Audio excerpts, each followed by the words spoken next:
अस्सलाम वालेकुम viewers, Bilal Shafiq YouTube channel में आपको खुशामदीद कहता हूँ। व्यूअर्स, मेरी आपसे रिक्वेस्ट है, मेरे इस चैनल को लाइक करें, सब्सक्राइब करें, कमेंट करें, शेयर करें ताकि मेरा और आपका अवामी रब्ता मज़ीद मजबूत हो। व्यूअर्स, इमरान खान की ज़िंदगी को ख़तरा है और उनका अंजाम उन 10 कैदियों की तरह हो सकता है जो मौत के मुँह में चले गए हैं। ये बात उनके बेटे कासिम खान ने कही है। वो 10 कैदी कौन थे, वो मौत के मुँह में क्यों गए और इमरान खान को उनसे रिलेट क्यों किया जा रहा है। वो 10 कैदी अडियाला जेल में कैद थे। वो इस वजह से बकौल कासिम खान के मौत के मुंह में गए क्योंकि उनको पीने को साफ़ पानी नहीं मिलता था। उनको जो साबुन मिलता था, उनको जो रेज़र मिलता था, जो ब्लेड मिलता था, शेविंग किट जो मिलती थी, जो कुछ भी वो वहाँ पे यूज़ करते थे वो इन्फेक्टेड था, वो साफ़ सुथरा नहीं था। कचरे वाला पानी बकौल कासिम खान के उनके वालिद को दिया जाता है, पीने के लिए गंदा पानी दिया जाता है। ये सारी चीज़ें एक ऐसे शख्स को दी जा रही है who is above 70 years old, जो 70 साल से ज़्यादा उम्र के, यानी खान साहब की गालबन 72-73 साल उम्र हो चुकी है।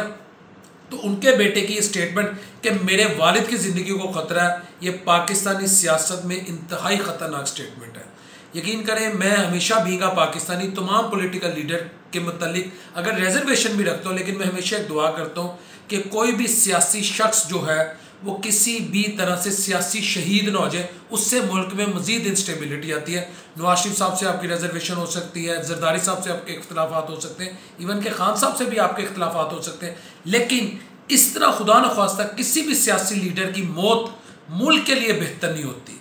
तो मैं समझता हूँ, या मैं ये मेरे कम अज़ कम मैं ये बिलीव करता हूँ कि अगर खान का बेटा ये कह रहा है तो ऐसे प्रोटेक्टिव मैयर लिए जाए खान साहब को, कम से कम खाने के लिए, पीने के लिए, नहाने के लिए या उनके रहन सहन के लिए उनको वो इंस्ट्रूमेंट, वो आसाइशें मुहैया की जाएँ जो इन्फेक्टेड ना हो, जिससे उनकी ज़िंदगी को ख़तरा ना हो। क्योंकि अगर आप उससे पहले देखें, उनकी बहनों ने भी ये बात की, खान की जो साबका ज़ौजा है वो भी ये बात करती रही हैं, खान के सपोर्टर भी ये बात करते रहे हैं। आज शहरियार अफरीदी जो पीटीआई का किसी ज़माने में गो कि आजकल उनकी वो टून नहीं रही, वो उनकी वैसे वो एक्टिव नहीं रहे, वैसे वो विजिलेंट नहीं रहे, लेकिन उन्होंने कहा है कि पीटीआई के अंदर मीर जाफ़र और मीर सादक है।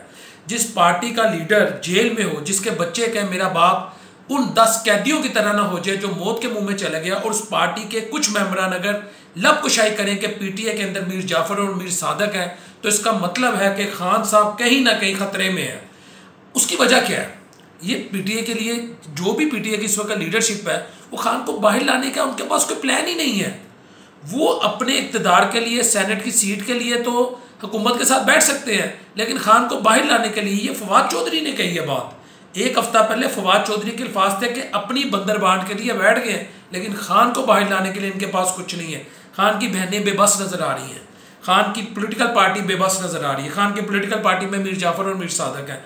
फिर सबसे भरकर जो अवाम है, जिसमें खान इस वक्त मकबूल तरीन लीडर है, खान अच्छा है बुरा है, उसने कितनी गलतियां की कितनी गलतियां नहीं की, ये और बहस है, लेकिन आज भी आप सर्वे करवा लें, इमरान खान पाकिस्तान का मकबूल तरीन लीडर है। चाहे परवेज संदेला साहब हैं, हमारे लिए काबिल इज़्ज़त है, वो ये कहते हैं कि शाहिद अफरीदी जो है वो अब खान की जगह ले चुका हुआ है, वो ना सिर्फ पख्तूनों में मकबूल है बल्कि पाकिस्तान का मकबूल तरीन लीडर बन चुका हुआ है। लोग उससे मोहब्बत करते हैं। नो डाउट शाहिद अफरीदी एक सुपरस्टार रहे हैं, उन्होंने बहुत सारे क्रूशल लम्हात में, बहुत सारे वो जिसे कहते हैं ना अहम मौक़ों पर पाकिस्तान को जीतने में या पाकिस्तान को जितवाने में, चाहे बॉलिंग के महाज पे हो या बैटिंग के महाज पे हो, इंपॉर्टेंट रोल प्ले किया। अक्सर वो अंडे में भी आउट होते रहे हैं, मशहूरी उनकी अंडा ही थी, लेकिन उनकी खिदमात हैं जो ऑन हमें करनी चाहिए।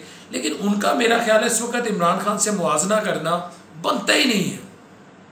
मेरा नहीं ख्याल कि चिराग का सूरज का मुआजना किया जाए। मैं यहाँ कोई खान का वकील नहीं हूँ। खान को अफ्रीका में मुस्लिम ममालिक हो, एशिया में हो, फार ईस्ट एशिया में हो, वेस्ट एशिया में हो, साउथ एशिया में हो, आप कहीं भी चले जाएं, किसी भी मुस्लिम ममालिक के अफराद से आप ये बात पता कर लें कि उम्मत मुस्लिमा का लीडर कौन है, तो अक्सर लोग कहेंगे खान है। मुझे खान साहब से 100 इख्तलाफात हो सकते हैं, लेकिन वो कहीं ना कहीं इमर्ज हो गया वह एज ए लीडर ऑफ उम्मत मुस्लिमा। बहुत गलत पॉलिसी उनकी रही होंगी, बुजदार, अलीमीन, गंडापुर, बहुत कुछ उन्होंने गलत किया होगा। उनकी जो चॉइस होगी इन टर्म्स ऑफ मैरिजेस, उसमें भी इख्तलाफात किए जा सकते हैं। रेहाम खान का फैक्टर है, ठीक है। कुछ लोग जो मौजूदा उनकी ज़ौजा है वो भी कहते हैं कि खान साहब, इन्होंने खान साहब को ज़्यादातर, जो खान साहब को पंजाब में मसाइल हुए उसके पीछे बुशरा बेगम है, फिर वो जो फराह गोगी है, सब कुछ होगा, लेकिन खान एक पॉपुलर लीडर है पाकिस्तान में नहीं, उम्मत मुस्लिमा में।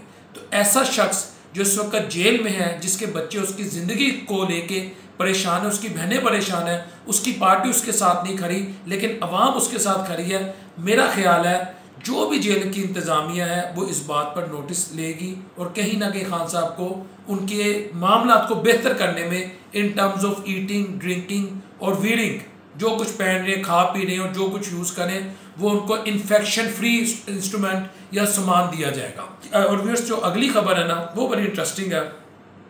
अमेरिका को भारत के साथ पता नहीं कौन सी दुश्मनी याद आ गई है कि 7 मई से अब तक अमेरिका ने भारत की जो बैंड बजाई है ना, यकीन करें 1947 से लेकर 2025 तक कभी ऐसी बैंड नहीं बजी थी। मैं 7 मई की बात कर रहा हूँ, उससे पहले अगर आप चले जाएं 6 मई तक ऐसी बैंड अमेरिका ने भारत की नहीं बजाई। इवन कि जब पाकिस्तान अमेरिका का इत्तेहादी था सर्द जंग में, तब भी भारत की इस तरह बैंड नहीं बजी। अभी प्रेसिडेंट ट्रंप ने भारत पर 25% टैरिफ आयद कर दिए जो तजारत है, और उन्होंने कहा है कि भारत की जो तजारती पॉलिसी है बड़ी कॉम्प्लेक्स है, मुश्किल है।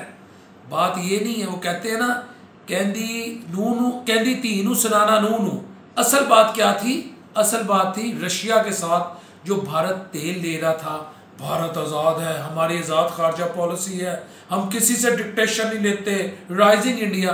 ट्रंप ने कहा भाईजान आपने जितना असले का साजो सामान और तेल और गैस की खरीदो फरोख्त रशिया से की है, और उस मौके पे की है जब रशिया यूक्रेन में खून रेजी कर रहा था, तो आप पर ना सिर्फ टैरिफ आयद होगा बल्कि आपको पेनल्टी भी दी जाएगी। और आज भी और कल भी ट्रंप की बात तो आप छोड़ दें, जो भारतीय पार्लियामेंट में जो भारतीय ओपोजिशन ने मोदी गवर्नमेंट को जिस तरह एक्सपोज्ड और नेकेड किया, नंगा किया है, मैं हल्फन कह सकता हूं कि अगर मोदी के अंदर रत्ती भर भी गैरत होती ना, वो रिजाइन कर देता। इंडियन ओपोजिशन कह रही है भारत जंग हार गया, इंडियन मीडिया दिखा रहा है भारत जंग हार गया, इंडियन आर्मी की वीकनेसेस एक्सपोज हो चुकी है, ओपनली कहा गया है। और इसमें मैं भारतीय पार्लियामेंट को सैल्यूट पेश करता हूं कि उन्होंने अपनी शिकस्त को तस्लीम किया, उन्होंने झूठ नहीं बोला, उन्होंने मीडिया पे सेंसरशिप नहीं लगाई, ये सैल्यूट के काबिल है। गो के हमारे दुश्मन है, हमें उनसे वो जिसे कहते हैं ना दायमी नफरत उनकी पॉलिसी की वजह से हो चुकी है, लेकिन यहाँ वो सैल्यूट के काबिल है। उन्होंने बताया भाई हम जंग हार गए, लिहाजा बेफिक्र हो जाए। ऑपरेशन सिंदूर हो या ऑपरेशन महादेव हो जो उन्होंने हाल ही में लॉन्च किया, वो भी एक फेक ऑपरेशन है, फेक इनकाउंटर कर रहे हैं, इसका कोई रिजल्ट नहीं आएगा। अच्छा, एक और खबर, गवर्नर स्टेट बैंक ने कहा है कि जुलाई हो अगस्त हो गैस और बिजली की कीमतों में इजाफा मुतवक्की है, शरह सूद को 11% रखा जाएगा। देखिए, मैं हमेशा कहता हूँ कि अगर हमारी हुकूमत ये चाहती है कि लोग पैसा निकालें, इन्वेस्टमेंट करें, पहिया चले मईशत का, तो सूद की जो डिजिट है उसको सिंगल डिजिट में लाना पड़ेगा। 8% कर दें, 9% कर दें, 11% सूद का मतलब है ठीक है 22 पे था 11 पे आ गया, आज भी कहीं ना कहीं ताजर रिलक्टेंट है, इसको सिंगल डिजिट में करें। लेकिन अगर आप गैस की और बिजली की कीमतों में इसी तरह इजाफा करते रहेंगे, पेट्रोल का तो यकीनन आज रात को 12 बजे के बाद पता लग जाएगा, तो आम आदमी कहाँ जाएगा? आम आदमी तो पहले ही मर चुका हुआ है।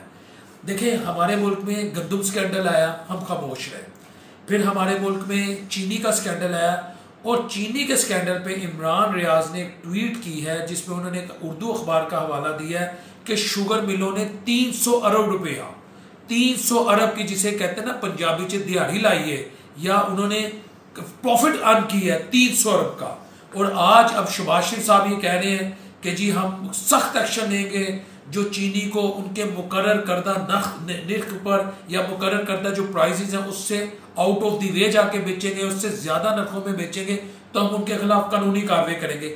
मेरा शहबाज शरीफ साहब आपसे ये सवाल है कि इस वक्त आप मुझे बताएं, लाहौर में अकबरी मंडी चीनी है ही नहीं, इस्लामाबाद में चीनी है ही नहीं, लोग कैसे 165, 70, 72, 74 की दे?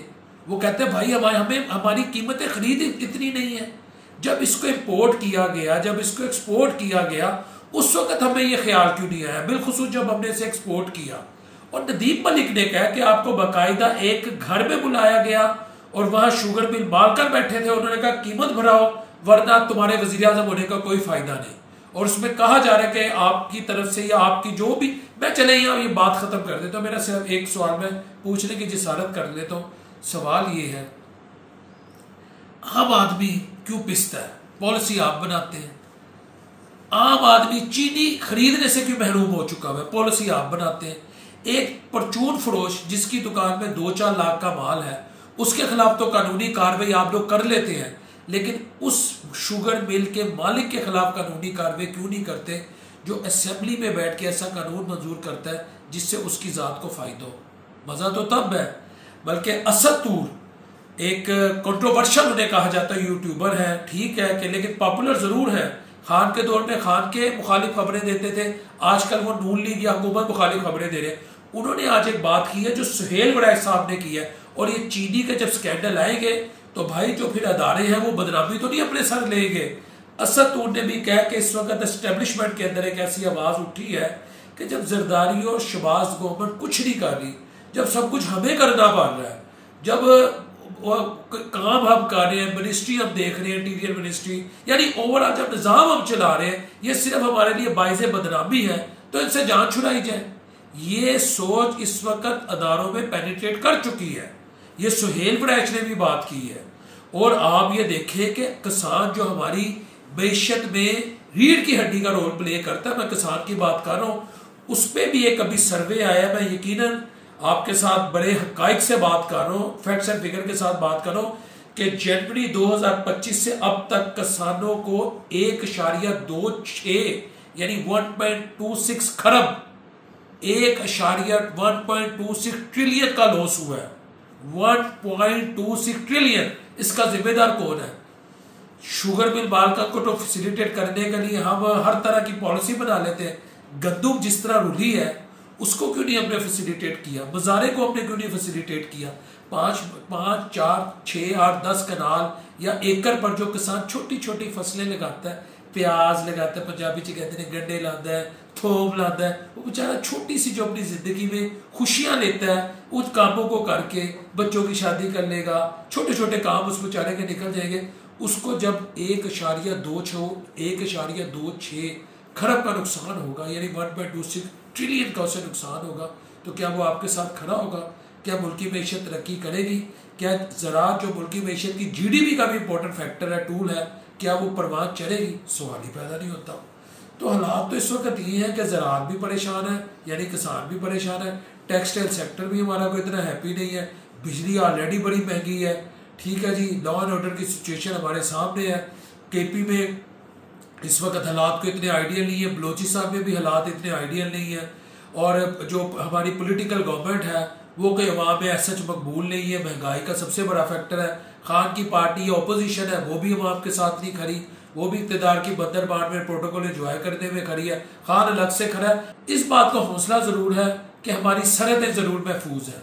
अल्हम्दुलिल्लाह भारत के दांत खट्टे करने के बाद जो भारत को जिल्लत अमेज़ इस वक्त हालात का सामना है, खुदा की कसम मैं being a student of international relation मैं सोच भी नहीं सकता था कि मैं अपनी ज़िंदगी में भारत को इतना रुस्वा होते देखूंगा। लेकिन पॉलिटिकली, इकोनॉमिकली पाकिस्तान को भी बेशुमार चैलेंजेस का सामना है। करप्शन बहुत ज़्यादा है, मिसमैनेजमेंट बहुत ज़्यादा है, बैड गवर्नेंस प्रिवेल करती है, चाहे KP हो, पंजाब हो, वफाक हो, सिंध हो, बलोचिस्तान हो। और लास्ट खबर, चीफ ऑफ आर्मी स्टाफ ने कहा है कि फितरों के साथ वही सलूक होगा जो मार के हक में उनके आकाओं के साथ हुआ है। मैं उम्मीद करता हूँ उन्होंने टर्म फितने उन कुव्वतों के लिए यूज़ किए होंगे जो बलोचिस्तान में मासूम लोगों को गाड़ियों से निकाल कर शहीद कर देते हैं, जो हमारे सिक्योरिटी फोर्सेस के एहलकारों पर हमला करते हैं, जो पाकिस्तान में दहशतगर्दी में मुलव्विस हैं, जो पाकिस्तान को कमज़ोर करना चाहते हैं, जो पाकिस्तान को खोखला करना चाहते हैं, जो आज पाकिस्तान में बैठ के इजराइल, भारत और दीगर जो फॉरेन फोर्सेस हैं जो पाकिस्तान को डिस्टेबलाइज करना चाहती हैं उनके पेरोल पे काम कर रहे हैं। और जहाँ तक पॉलिटिकल राइवल्स हैं, पॉलिटिकल हुकूमतें हैं, मैं उम्मीद करता हूँ ये मसला पॉलिटिकल और टेबल टॉक के ज़रिए, यानी पॉलिटिकली टेबल टॉक के ज़रिए हल होगा और इंशाल्लाह हल होना चाहिए।